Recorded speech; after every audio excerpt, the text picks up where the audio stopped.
Some new faces, some old faces, the same old sports here in Waynesburg. You're watching Jacket Sports Weekly. We're going to have sports content every week. Let's get it started.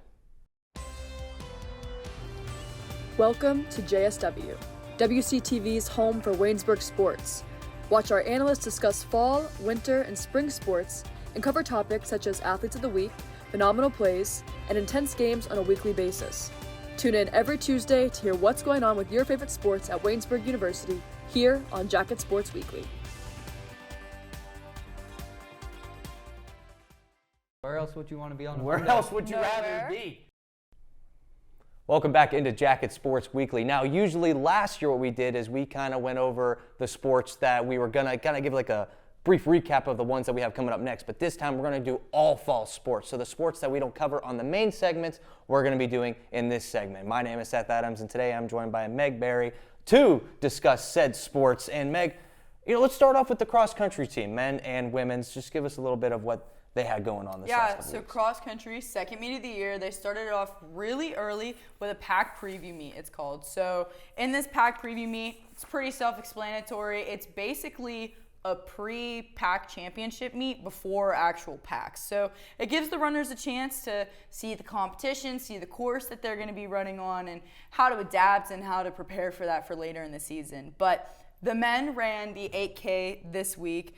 They did pretty well. It was the first 8K all season, so kind of hard to readapt to that. But the team placed 6th overall out of 8 teams, which is good for seeing your competition for the first time. But big performance from freshman Ethan Wilson. The freshman making some moves. 59th out of 101 athletes. First finisher for Waynesburg University as well. Just already as a freshman and running the 8K for the first time ever. Like, that's insane. That's amazing. And then followed by him was Kyle Casella in 76th place, Aiden McGee in 78th, Luke Weisel in 79th, Landon Smith in 88th place, Aaron Sanders in 95th, and Kyle Kilnaught in 99th place. But then heading over to the women's side of things, they only run a 6K race. They don't run an 8K. So the 6K was for them this weekend. They did well for them as their side is. Coach Hardy has told me in the past that they were expecting like 7th or 8th, and they got 6th place out of 9 teams this week. And we had top 3 in the top 40. So, I mean, some great performances. And, there was another freshman in there, too. Yeah, there was another freshman in there. First one to cross the finish line for the Waynesburg Athletics was Grace Tanksley. She finished 24th, which is really good. Coach Chris Hardy told me that the pack this year is loaded when it comes to cross country. There's national runners on opposing teams and things of that nature. So to place 24th when you're running against national runners is pretty good. And then followed her Taylor Sievert, who is a freshman. She finished 26th overall, and she was 7th place out of the freshmen. So if you take all the freshmen out of that meet, she finished in 7th place amongst the freshmen. Followed by Reagan Pettis, she finished in 37th place.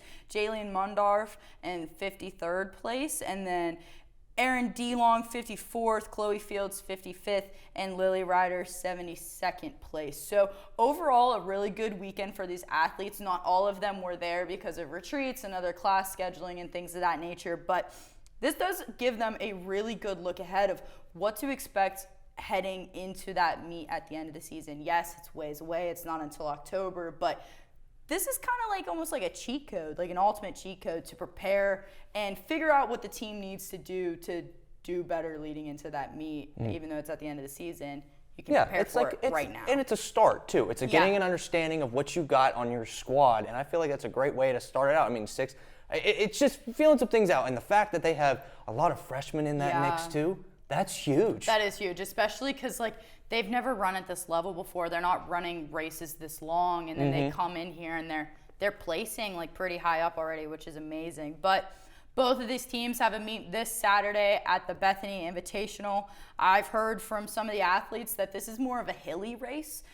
So it's not necessarily one of those races you're looking to get a personal best or a personal record at. Tough. But it is really good for aerobic conditioning and becoming faster on the flatland. So I did talk to Grace Tanksley, and she said that she's excited to use that to just become a better athlete. But moving away from cross country, Golf opened up with their Geneva Fall opener. Yes. How was that, Seth? Yeah, the men's golf team, they lost 315 to 301. So, a pretty solid match that they played. The freshman Alan Taroli, athlete of the week, he shot second and he shot a 73. Very impressive stuff. Matt Carpiel and Cesar Will Lapid also tied for fourth with a 78, and freshman Brock Bailey's, he was 10th, he shot an 86, and Hudson Pinkovich shot a 90. Now the next match that they have is on September 10th, which is the Bethany Bison Fall Invite. Now on the women's side of things, we start with Maeve Hanley, who finished 5th. Freshman Julia Clement finished 7th, and Abigail Noble finished 9th, and Sarah Otto finished 10th. Now, half of them are going to be playing in this Bethany Bison meet on September 10th, like I said, but the whole team will be meeting on Saturday at the Westminster meet, on Saturday at the Westminster meet. So only half of them will be competing this first one at Bethany, but the whole team will be finishing at Westminster. So kind of a good start for the men's side. I mean, Absolutely. 315 to 301. So yeah, and like you said, like the freshmen, again, like you alluded to in cross country, the freshmen here are doing really well as too. For Alan Taroli and to already be a WU Athlete of the Week and you're a freshman, like that's awesome based off your first ever collegiate performance. That's a really good chip on his shoulder. So that's one thing that can carry him into the weeks to come and to just progress and to get better. I think he should definitely be proud of himself as a freshman for sure. And to finally wrap up this first segment, we're talking about women's tennis. They lost their match 7-0 against Penn State Altoona. And their PAC games start home against Franciscan on Thursday. And that's going to be it for our first segment, but don't go anywhere. We got Brett Gambita to talk about some football coming up on JSW. This is so close.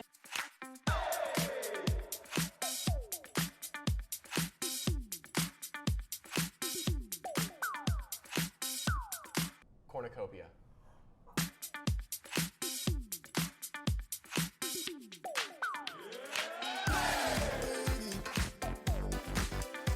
Trying instead of train.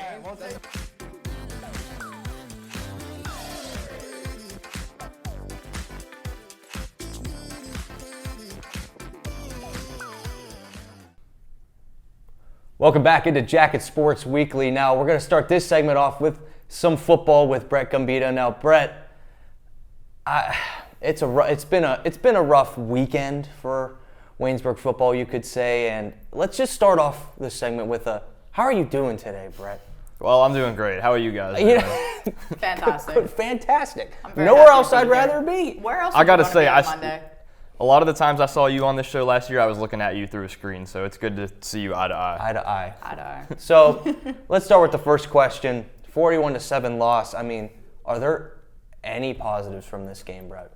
Well, we had a long scoring play from Dagan Williams, and that's something that he could carry into further weeks. You know, you can build momentum off of that play, possibly play better in future weeks. We did take 10 less penalties than we did last year in the season opener, but the bar was set kind of. It's good improvement. The bar was set kind of low though because we committed 17 fouls in 2023 week 1. This year only 7, but we just need to focus on playing more disciplined football, and then maybe the wins will start to come in. So.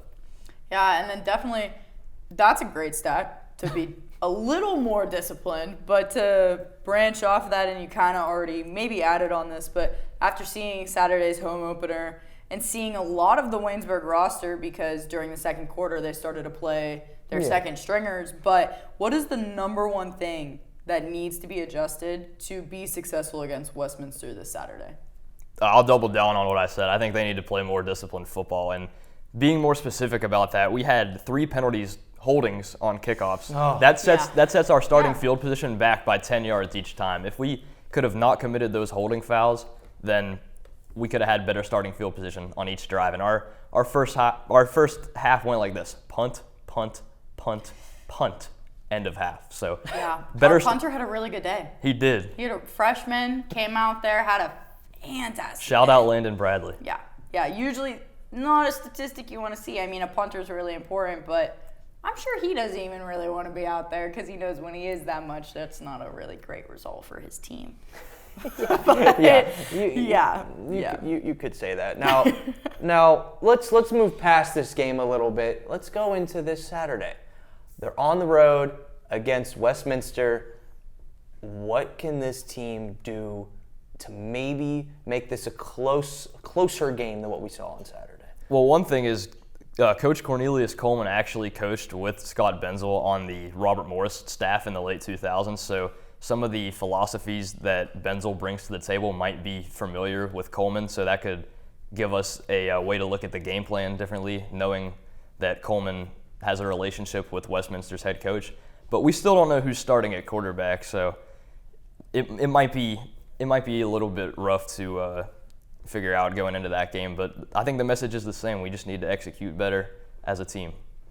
And then to kind of identify some key contributors, who are the key contributors for this team on both sides of the ball, defensively and offensively? Like, who are the people that are going to carry this team to victory this weekend? Well, we touched on Dagan Williams. He had the 79-yard touchdown reception from Tommy Burke.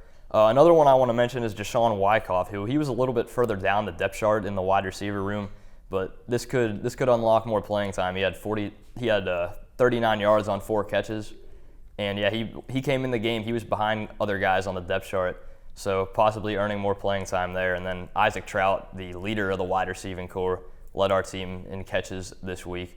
He needs to be that leader that just gets these guys all on the right page. And then going to the defensive side of the ball, Ewing Jamison created a turnover for Waynesburg on that interception in the second half. He also had a tackle for loss. Jameel Cypress led the team with 10 tackles, and Virgil Doran blocked the first extra point attempt of the game. So that was definitely a big play. And then on special teams, you got to give a shout out to Landon Bradley, who was out there 7 times, and one of his punts traveled 55 yards. So he was doing well. Yeah, he was doing well. He was making a name for himself for sure early on in the season. And you mentioned these guys that have the chance to make this team great and who they are. But do you think that this team has the potential to be able to compete, even if get into the middle, maybe in the upper half of the do you think that they have a chance to even get up there?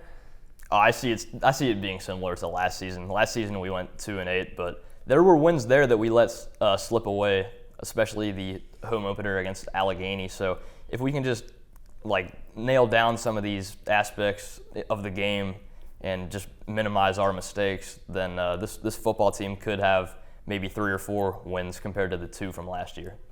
And then to even branch on to that a little bit more, Coach Coleman, I know you weren't here yet, but during his first season, he did have almost a winning season. They went 4-6. That's the closest we've ever been to 500 in 10 years, in all honesty. So last year, definitely a deep fall between 4-6 to 2-8. And like you mentioned, there were some games that we definitely should have won. So what are ways that we can not let those close games slip away? Obviously, you already mentioned the penalties and things of that nature, but what are other opportunities that the team can capitalize on to not lose those close games? Well, one big thing is definitely sustaining drives. I mean, if we look at the first drive of the game this past weekend, we got down to the Case Western 20-yard line, Waynesburg did. And after a pair of negative plays, they then had to punt the ball. So if Waynesburg can limit the negative plays in other teams' position and put points on the board, that's definitely a way to be able to score more and possibly lead your team to a win. And we're looking at a quarterback battle once again. Tommy Burke came in halfway through the game. Samuel Barber was in for the first half. It seems like we're having an identity crisis on who the quarterback is going to be. So, Brett, what do we do? Do we maybe try out Tommy Burke again? Do we solidify a starter? What do you think is the answer to our quarterback situation? I think they like the spark that Burke can provide off the bench if needed, but I don't think Coleman even has a starting quarterback named for this week yet. I think he'll make his decision throughout the week, maybe have both guys split the first string reps in practice, and then on Friday make a decision. So, cool. Yeah, that's all I have, and that's all we have for Brett Gambito with football. Thank you so much, Brett, for being up here with us. We're going to be heading into volleyball next with Ethan Spazarski. Stay tuned to Jacket Sports Weekly. Have you ever wondered what the life of a Yellow Jacket newspaper looks like? Why don't we show you?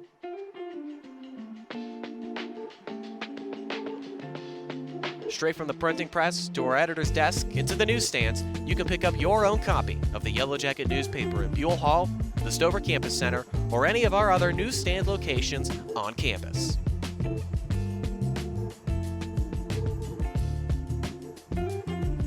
When you get your very own copy, you can read it at your own leisure anywhere around Waynesburg. You can kill time waiting for your next class to start by reading up on campus news and our op-ed pieces. You can even take your copy to the Beehive and catch up with friends as you read up on the latest regional stories. Looking for a peaceful place to read now? Head on over to the Eberly Library. Sit back, relax, and catch up on the latest in Waynesburg sports. Oh, and if you didn't know, we are also digital at theyellowjacket.org.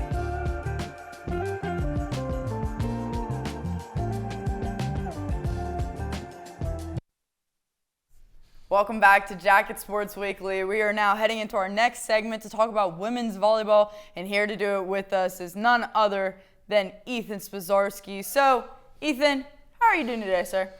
Well, like my fellow peers up on this desk, I'll say the same to you. I am fantastic. Where else? Mr. Volleyball. Mr. Volleyball. You know me, my illustrious volleyball career. Never lost. Also never won, but it's okay. That's fine. Well, that's good. I'm glad you're doing so well, Ethan. So first, just to give a quick rundown of women's volleyball, their overall record 0-5 so far, and they start PAC play this Thursday at home in the Rudy Marisa Fieldhouse against Bethany, and Bethany is a tough component. Oh, are they?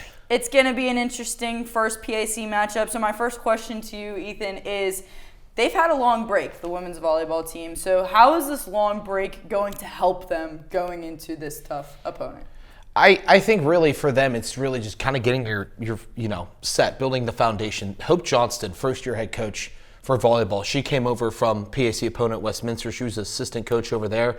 We got her over. Oh, don't shake your head. I'm shaking my head as a rival. It's a rival school. Doesn't matter. She's on the good side now. That's all that matters. But at the end of the day, it's a new coach, new foundation, kind of building back up. They started a little bit in the spring with her getting adjusted.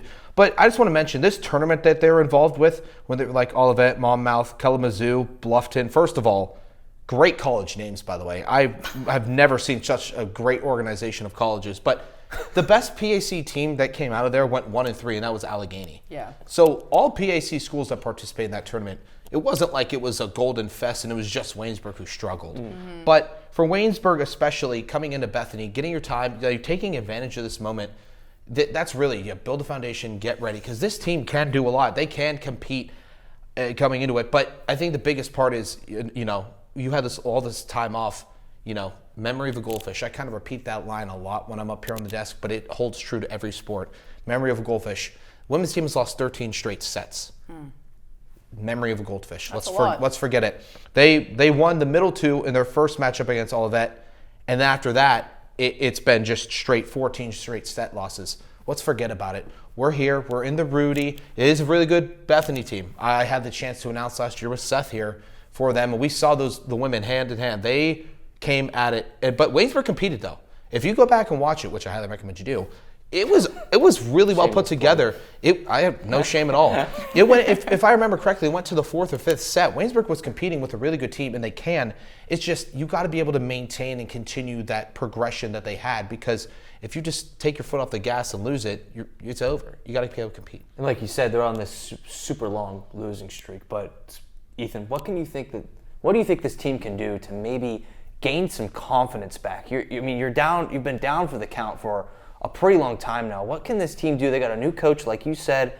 What do you think that they can do to maybe just spark a little bit of confidence and get back into this winning mindset? Kind of just what I mentioned. I think if you're able, take the wins as they are and be able to take it in and enjoy everything, because while as a team it doesn't look pretty on paper, there's also some shining moments, and there are some really good women on this team. I know Emma Hyatt, she's kind of dealing with a little bit of an injury right now. No, I have no timetable when she'll be back, but when she's out there, she is in volleyball terms, a killing machine. Like she led the team in kills last year, and that is a volleyball term, I promise. So she was really good in front of the net. The Great Wall of Woo, if they're up there doing their thing, maybe not always getting an official block on the stat sheet, but creating awkwardness in front of the net, making other teams kind of have to get set in weird position. And then Jordan Stein. I mean, how can you not talk about Jordan Stein with this volleyball team? Just slapped a Superwoman S on her chest. It's that Norwin alumni, baby. What I can would. say? I wouldn't take it that far, but I really do believe like when she's back there, her body flying everywhere. She's putting her body on the line for everything, and it's paying off. I mean, right now, in the 5 matches they've had, 66 digs already this year, and she officially clips 1,000 career digs, which is awesome, and we congratulate her on that feat. Congrats to her. Yeah, yes. good job, Jordan. And she had over 500 just last year. She's really 507. If she's doing this by herself in the back there, because that's defensively, she's the backbone of this team. But this team also is like Paige Calsey. She's kind of like she's there with Jordan doing the same thing, really representing the backbone of that defense in the back. But I think this team has a lot of shining stars, and if they start putting the pieces together in the right sequencing, this volleyball team could be really good. Yeah, and it is a growing team, like you mentioned, new coach, and not that many seniors. A lot of the athletes on the team are younger athletes. So, Ethan, what can they do in this situation to kind of put the pieces of the puzzle together? Like you were saying, like obviously they have Jordan, they have Emma Hyatt. They're doing really well with those 2 athletes. But what other people on the team, what other women athletes can really put the puzzle together here? Well, I mean, it's kind of hard because for this team, I don't think it's just one person. I think it's just an every woman for herself situation because especially Paige Mortimer, especially, she's a top star that we didn't mention earlier, but she's 100% a star on that team, rallying with that team. But I think keep everyone working together. This isn't a big roster. It's not like we're dealing with 30, 40 women. This is a solid probably 15, 20 woman roster at most. If everyone works together, supplying help each other's strengths and weaknesses, working together, find different combinations of who works with who best, I really think this could really be a good team and they can start competing. And you start out with Bethany. You make a statement with Bethany. First of all, breaking that 13 straight set losing streak, that takes a part of the pressure off automatically. Then you compete. You have Pitt Greensburg, Worcester, then you have Allegheny as well. Then you're back with Pitt Greensburg again. Continue to build from it. Build off each thing. Continue to set the foundation. Really, this team can start competing and continue to progress in the right direction, and we can start seeing it. We saw it last year. They were 8-9 to start their year last year. They were competing, and they have the right pieces. And I really think that this team can really make a push forward this year if you just continue to find who works with who and and build off each situation. Now, what do you, Ethan, think that this year should come to? What do you think the main goal is for this team to finish the year with? Like a winning record, a couple conference wins? What do you think the main goal should be for them? Building off last year and moving into this year, a big thing for me would just be, more set the confidence, win a few games, upset some conference opponents. I think it's fair to say that they're not going to be competing for, a conference championship this year in the PAC for volleyball. But that doesn't mean you just sit there and take it and, it's whatever. Build off, get a few wins, establish the confidence, establish the foundation. The Hope Johnson era is just starting. And she has the stats to back it up as a great coach. As a club player, she won a junior national championship and a bronze medal in the AAU national championship. She's had success as an athlete. She was over at Westminster. They had some winning ways as well. It wasn't as if Westminster was completely struggling at all. But I think using that, implementing it here to Waynesburg can really help. And I guess I've been saying a lot, but it's true. Build confidence and establish that and be like, we got this. We can handle this. Let's go to work. Mm-hmm. Yes, well, thank you, Ethan, so much for joining us and giving that quick analysis on Waynesburg University women's volleyball team. That's all we have for volleyball, but stick around and keep watching JSW as Michael McKenzie is going to be up on the desk next for men's and women's soccer.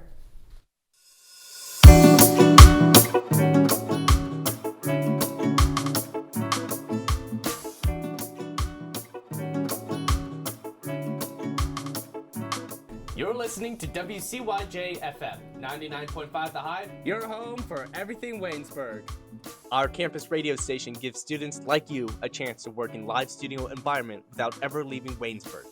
WCYJ FM has specialty shows, sports recaps, and updates, weather, and live coverage of your Yellow Jackets. Tune in at 99.5 The Hive or online at waynesburg.edu/listen. Welcome back to Jacket Sports Weekly, and we are in our final segment to talk about men's and women's soccer. And here to talk with us about it is Michael McKenzie. So, Michael, how are you doing today? Just like everybody else. I'm great. Fantastic. Happy to be here. Good. I'm so happy. Fantastic. That's the word of the day. We're going to start things off here with the women's soccer team, and then we'll branch into men's. So for the women's soccer team, they're 2-0 overall on the season. Haven't started PAC play yet. That doesn't start until towards the end of the month. September 25th is when PAC play will start. But my first question I want to ask you is the PAC poll, they were ranked 5th overall. And I want to ask you, do you think that they still compare to that? I know it's early in the season. They've only played 2 games, but last year they did have that historic win against W&J in the postseason. So do you think they still compare? Do you really think that the poll is correct, or what's your opinion on that? I don't know if down to the exact number 5 that the poll is correct, but the top 6 teams in the PAC make the playoffs. So number 5, obviously that's in the top 6, and I think that they are once again a playoff postseason caliber team like they were a year ago. So in the range that they're at in the postseason, that part of the poll, I do think that they have that right. A pair of 2-1 wins against Mount Union and then La Roche. That La Roche win just coming this past weekend. Maddie Hill and Haley Gilchrist scoring goals. Haley Gilchrist already multiple goals on the season, 2 games in, so might be the name to watch for Waynesburg women's soccer. Waynesburg Women Athlete of the Week just announced this morning. Might be the name to watch for the women's soccer team. But yeah, pair of wins to start the season. Although it is non-conference play, it's a good start. Get the ball rolling and get into what you hope is another postseason caliber year.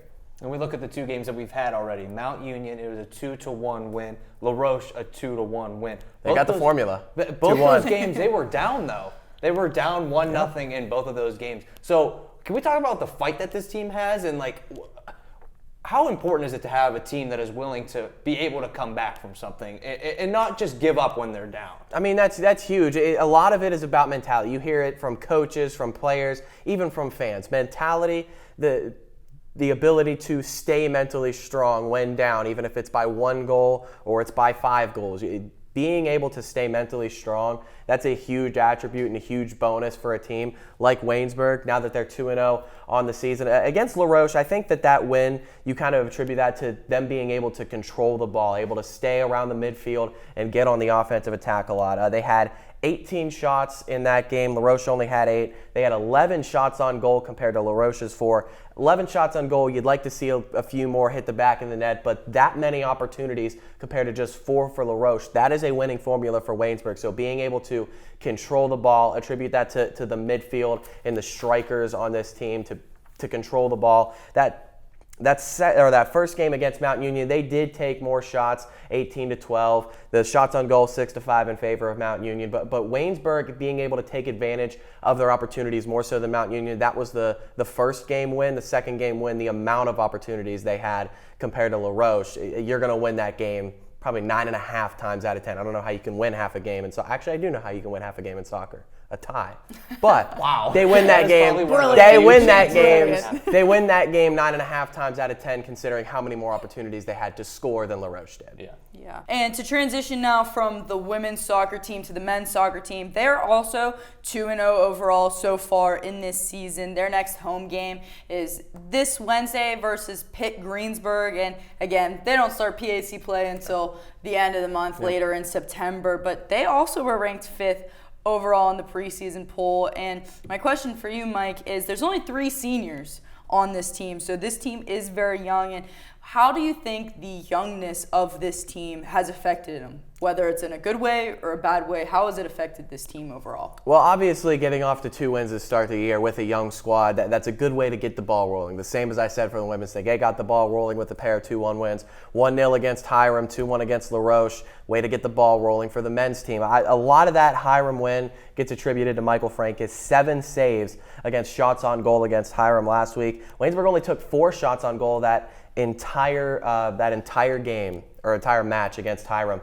All they needed was 1 to go in, though, to win that game 1-0. And that's sometimes what soccer comes down to. All you need is 1 to get into the back of the net, and you come away with a win. They were outshot again in that game, 13-7 overall, and then 7-2 in shots on goal. But that's an impressive win. You attribute a lot of that to defense and to Michael Francis being able to almost be a brick wall in that, and then against LaRoche. Slightly outshot LaRoche in that game. You end up winning that one 2-1, but they haven't controlled the ball as much as I just mentioned the women's team does, but they've played really, really good defense, and they've gotten really good goalkeeper play from Francis in their first 2 games. It's a good recipe for success. A lot of people like to say defense wins championships, and the Waynesburg men's team following that motto. You said it, they were 5th in the preseason poll. Again, I don't know if down to that exact number that they're the 5th best team in the PAC, but they're in the top 6. That would be good enough to make the playoff. Obviously, we play these games. We don't pick the preseason polls and then get right into the playoffs. But I think that this team is in that part of the rankings among PAC's men's soccer teams, a playoff caliber one. Yeah, you just read my mind. My question was going to be for you. Do you think that, like you said, they're 5th in the preseason polls, but do you think that this team can be an elite contender, maybe in top 1, 2, 3, instead of being in that 4, 5, 6 region? Do you think that they can get in those top 3? I think to give you a definitive answer on that, I want to see a few more games. I want to see some conference games. But you win your first 2 with a young squad. You've got elite defense play. You've got elite goalkeeper play through your first 2 games. If you can keep playing at this pace, keep this level of play up on that in that aspect of the game, I like this team's chance to at the very least host a home soccer playoff game come late October. Yeah, and one final question for you. We've mentioned it before, young athletes, young players, but there's one athlete that's sticking out to me, and I think you know exactly who I'm going to say. I think I do. Is Sarpong Kwambia. He didn't start against Hiram, but he did get a goal. And I don't know if you guys saw the video. If you haven't, go check out Woo Athletics on Instagram or YouTube. He shot that from 30 yards away and hit it in the upper left-hand corner for his goal. It was an amazing kick and really just showing right away how well he can do. And because of his game against Hiram, he started against LaRoche, which is extremely impressive for a freshman. So my question for you is, there are freshmen on this team who've been cycled through a lot. So what impact do these young players bring to the team, and specifically just the freshmen? I mean, you mentioned it, that amazing goal by Kwabia in that first game to win against Hiram.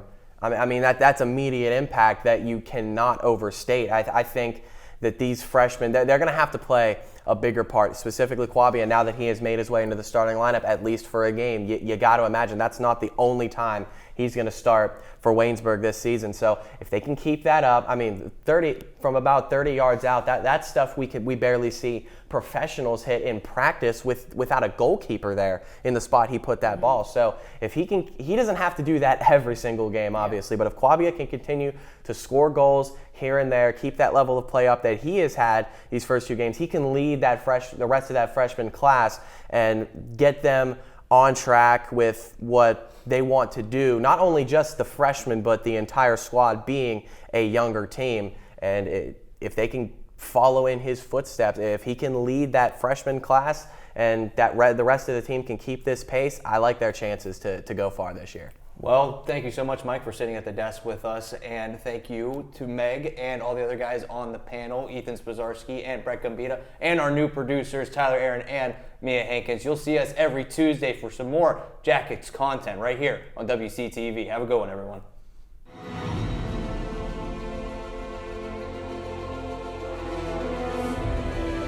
This has been a production of Waynesburg Community Television.